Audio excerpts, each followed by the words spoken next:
गुज़िश्ता चंद माह से जारी सियासी कशमकश के बायस सबसे ज़्यादा नुकसान मुल्की मईशत को हुआ है और आज से 2-3 माह कबल पाकिस्तान के ज़्यादातर मुआशी इशारिये बेहतरी की जानिब गामजन थे और मुख्तलिफ कारोबारी सेक्टर से अच्छी खबरें सुनने को मिल रही थी। खास तौर पर कोविड के दौरान तो पाकिस्तान के टेक्सटाइल सेक्टर ने कमाल ही कर दिया जब हमने ये देखा कि बांग्लादेश और इंडिया के ऑर्डर्स भी पाकिस्तान को आने लग गए। लेकिन उस वक्त भी सवाल ये पैदा हो रहा था कि क्या पाकिस्तान का टेक्सटाइल सेक्टर उन ऑर्डर्स को सस्टेन कर पाएगा और वो ऑर्डर्स अपने पास ही रख पाएगा और आगे से ऐसा एक डेवलप कर पाएगा निज़ाम कि वो ऑर्डर्स हमें ही मिले और वो कोविड के बाद बांग्लादेश और इंडिया की तरफ दोबारा वापस ना चले जाएं।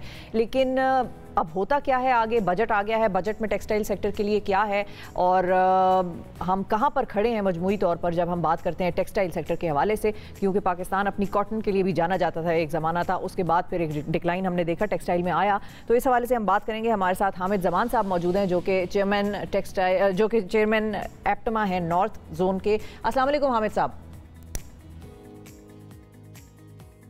जी वालेकुम अस्सलाम। बहुत शुक्रिया सर, आपने वक्त निकाला। सबसे पहले तो ये बताइए कि पाकिस्तान के टेक्सटाइल सेक्टर की जब हम बात करते हैं तो पाकिस्तान का टेक्सटाइल सेक्टर दुनिया में कहां पर खड़ा है इस वक्त? बिस्मिल्लाहिर्रहमानिर्रहीम। बहुत शुक्रिया, आपने मुझे अपने चैनल पे मदऊ किया। तो ऐसे है कि पाकिस्तान का जो टेक्सटाइल सेक्टर है वो वहाँ पे नहीं है और कभी भी नहीं हुआ पिछले 50 सालों में जहाँ पे उसको होना चाहिए। Being a textile producing country, और एक ज़माना था कि हम 15 मिलियन बेल्स कॉटन की भी उगा रहे थे and we were self sufficient, तो ये वहाँ पे हम नहीं थे। लेकिन पिछले 3-4 साल में कुछ ऐसे हुआ कि हमारी टेक्सटाइल में एक बहुत अमेजिंग ग्रोथ आई।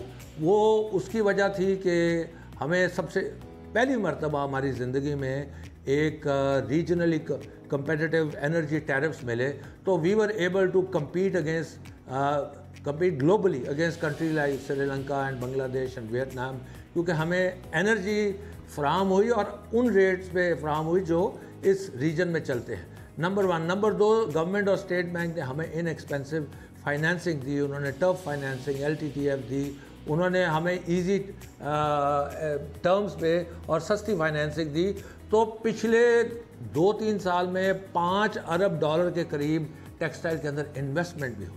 फिर कोविड में पिछली हुकूमत ने एक काम जो अच्छा किया, जो बहुत अच्छा किया, कि कोविड को उन्होंने बहुत अच्छी तरह कंट्रोल किया। सारी दुनिया जब कोविड में बंद हो गई तो हम स्मार्ट लॉकडाउन के साथ चलते रहे।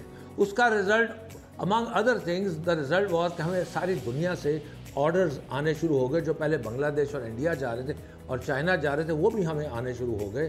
तो हमने पिछले 3-4 साल में एक अमेजिंग मोमेंटम हमने पकड़ लिया और हम उस तरफ को गामजन हैं। हमारी सिमत अच्छी है कि हम अपनी सही जगह पे अगले 5 साल के अंदर पहुंच जाएंगे।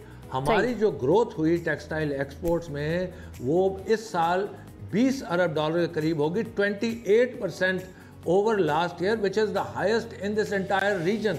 तो हम एक बहुत अच्छी, और right now we are only less than 2% of the world trade.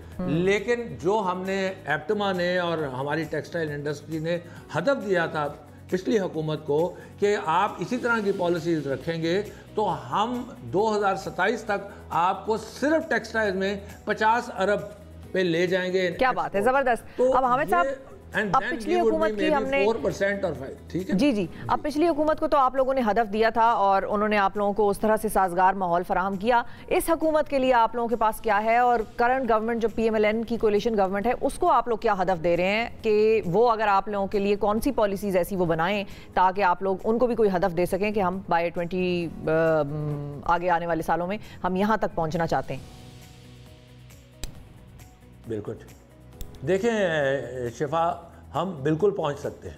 अभी जो हमारी हुकूमत से मुलाकातें हुई हैं उसमें जो रीजनली कम्पिटिटिव एनर्जी टैरिफ्स हैं उन पे उन्होंने एग्री किया कि हम आपको देंगे। अब इंशाल्लाह उम्मीद है कि 30 जून के बाद वो कंटिन्यू करेंगे। नंबर 1। नंबर 2 कि हमें एनर्जी मिलती रहे, क्योंकि पीछे अब शॉर्टेज बहुत आ गई थी।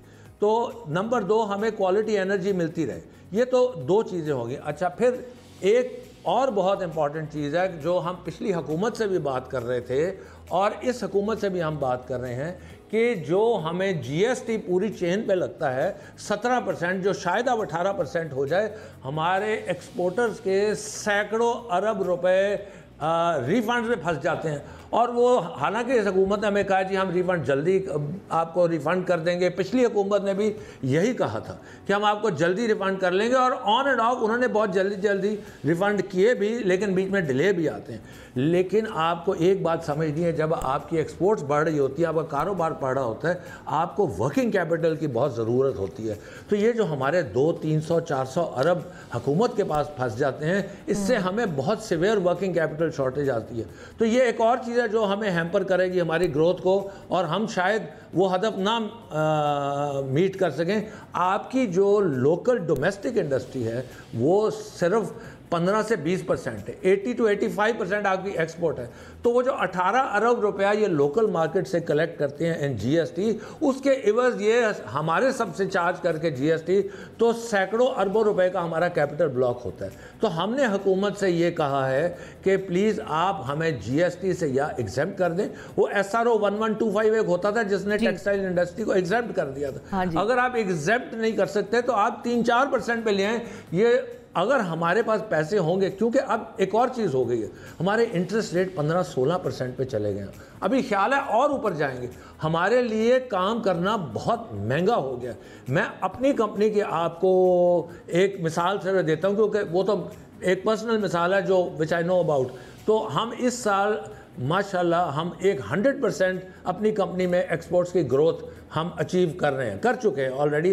हालांकि ये आखिरी महीना चल रहा है, लेकिन अब हमने रोक दिया है। अगले साल हम कंसोलिडेशन की तरफ जा रहे हैं, इस वास्ते कि अब मुझे जो पैसों की ज़रूरत है वो इतने महंगे मिल रहे हैं। 16-17%, 18% पे जब मैं बोरो करता हूँ रनिंग फाइनेंस, तो then I can not make ends meet. फिर मैं कंपेटिटिव नहीं रहता। इस बजट में जो अभी बजट पेश हुआ है वफाकी हुकूमत की तरफ से, उसमें आप लोगों के लिए कौन से खास ऐलानात हैं जो कि आप लोगों को लगता है कि उनका बड़ा फायदा होगा? देखिए, एक तो ये ऐलान था कि उन्होंने हमें ये कहा कि हम आपकी regionally competitive energy tariffs continue करें।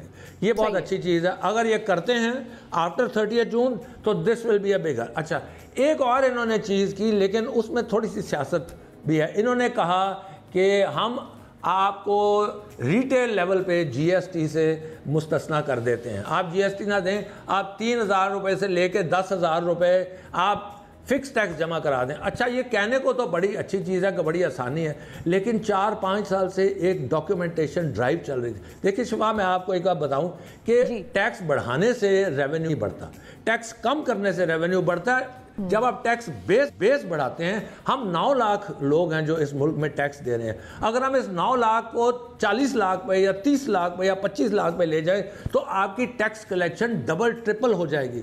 तो ये अब वो डॉक्यूमेंटेशन रुक गई है। हम तो इंटीग्रेटेड है, हम बहुत सारे टियर 1 रिटेलर्स जो हैं हम इंटीग्रेटेड हैं इस वास्ते, और हम डॉक्यूमेंटेड हैं, हम ट्रांसपेरेंट हैं।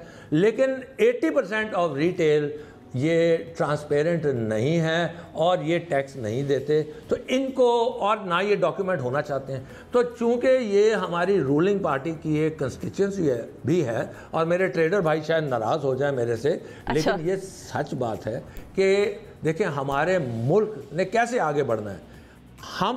हमारा टैक्स टू जीडीपी रेशो 8-8.5% है। जब तक हम इसको 15-16% पे नहीं लेके जाएंगे, हमारा मुल्क कैसे आगे बढ़ेगा?